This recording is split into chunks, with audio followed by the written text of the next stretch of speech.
This doesn't make any sense. It's not rational that the country that we live in is seemingly in terminal, irreversible decline, and that nobody can do anything about it. But we must be all over the world funding things here and there that your kids on TikTok come up to you and go, why are we doing this? In this video, we join Cenk Uygur on the Young Turks. Cenk Uygur plays a clip of Tim Dillon talking about the recent attacks by Iran. With that, for the 1,000th time, let's watch Cenk Uygur make a fool of himself trying to refute Tim Dillon. I didn't realize how grateful I needed to be to Israel for this. I didn't realize how much it was in my interest that the government of a Middle Eastern country I've never been to and has very little effect on my life get decapitated and replaced with another government. I want to thank Israel for this. Is Iran the reason for any of this? Is Iran the reason that corporations in America just pillage and leave a trail of death and destruction in their wake? Is Iran the reason we have no health care? I mean, this is the most insane thing I've ever heard. That's comedian Tim Dillon going scorched earth on Israel and war hawks in the media who are advocating for the United States to get involved in an all-out war with Iran. We'll hear more of his spicy takes in just a minute, Cenk, but initial thoughts here. Yeah, thank God for guys like Dillon. If that hurts your feelings, I couldn't care less. So what we needed in this country was independent media. And so what we had was mainstream media, and it was a prison. It was an absolute prison where you couldn't get any opinion out that wasn't sanctioned by the special interests in Washington. Now there's a prison break, and we're in the populous woods. So now Tim Dillon and guys like him supported Trump, but there's nothing tying him financially or otherwise to Trump or anyone else. So they're saying, nah, that's it. I'm gonna tell you the truth. And I don't work for establishment media. I don't need to lie to you. I don't have any sponsors that demand that I lie to you. I don't have any special interests that demand that I lie to you. So I'm gonna tell you the truth. The truth is we don't need to be in this war at all. Israel is trying to drag us into this war. And now how are they gonna shut up all the independent media? Okay, now you gotta shut up the Young Turks, which they've been trying to do for 20 some odd years. Then you gotta go shut up Joe Rogan and Tim Dillon and Andrew Schultz and Charlemagne. It's hard to shut all these people up, especially if you pretended that you were in favor of free speech, you were against cancel culture, and you were anti-war.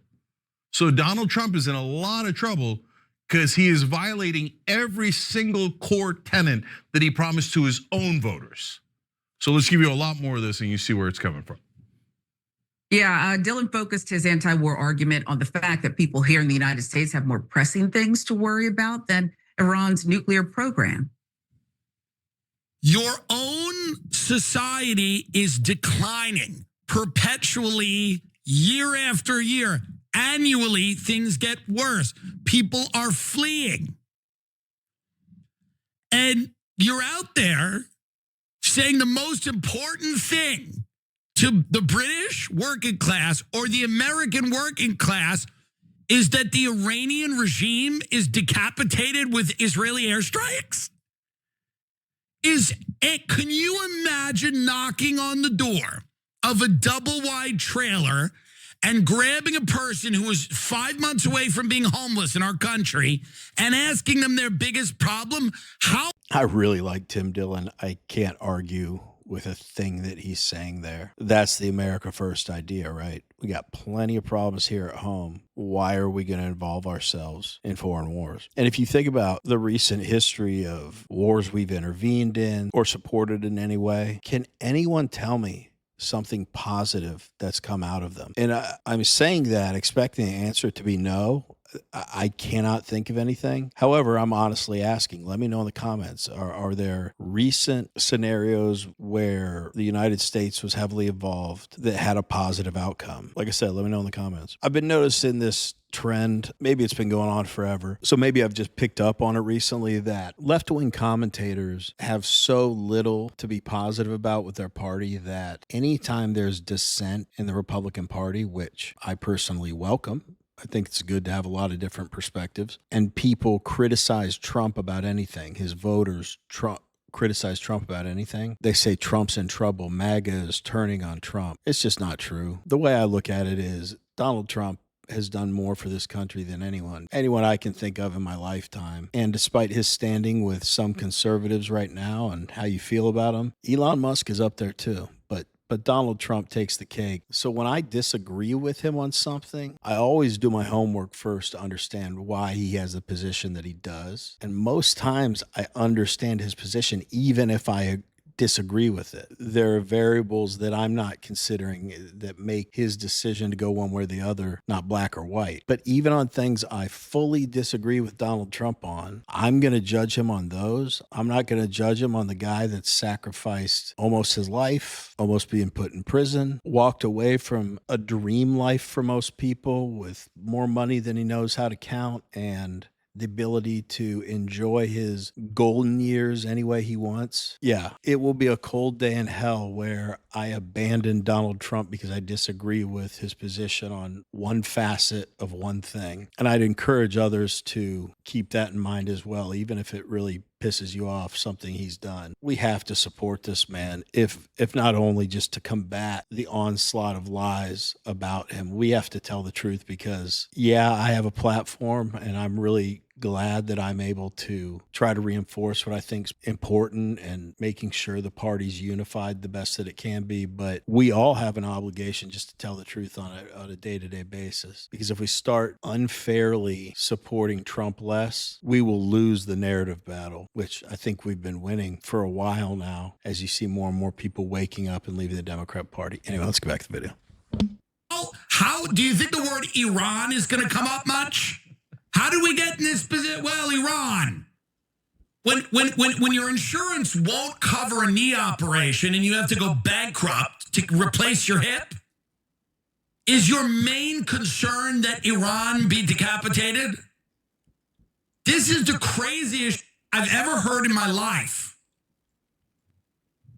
Yeah, what about our own backyard? Along these same lines, here is Dillon explaining how the majority of American voters in 2024 felt about funding another country's wars when our own house just does not seem to be in order.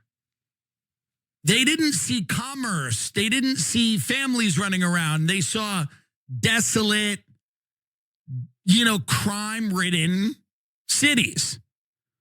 They were unable to send their kids to a decent college. They were unable to own a house. And they felt like giving money to the Ukraine or giving money to Israel for endless wars, years and years, whether you support them morally or not, just a reality that they go on years, 2 years, 3 years, billions and billions and billions of dollars. I think a lot of people looked at that and went, this doesn't make any sense. It's not rational that the country that we live in is seemingly in terminal, irreversible decline and that nobody can do anything about it.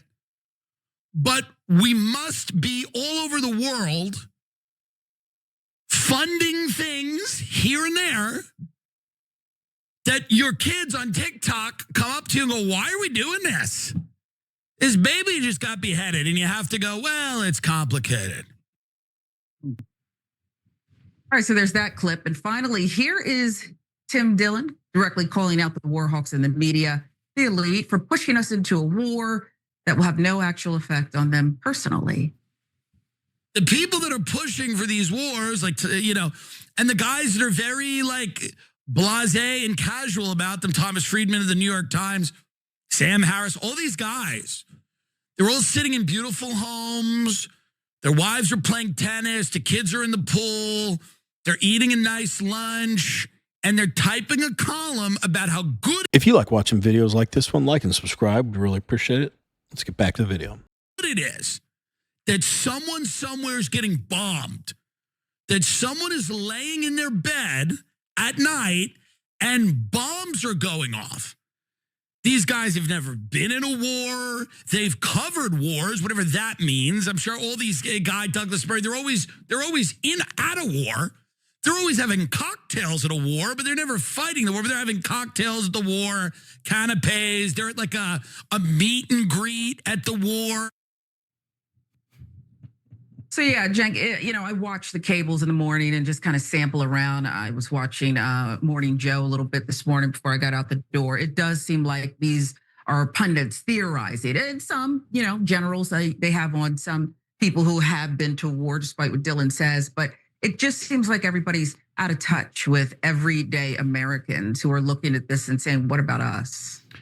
I've never seen this woman in my life, but that last statement, I think we've all been saying that as conservatives, and you're lying to yourself if you're going to say that you haven't said we just want the killing to stop. All conservatives are worried about how much money we're spending, and a lot of those complaints were about sending money over to foreign wars. So Tim also pointed out something that's been true since the beginning of time. The people that are always advocating for these wars, they do it from an office and they go on with their lives. There's no way you can be that gung-ho about U.S. intervention in foreign wars and have paused even just a tiny bit and said, what about the men and women we're sending over there and their families and the effects that war will have on these young people that are just starting out their lives? I just think Tim Dillon does a really, really good job of sticking to his principles and not caring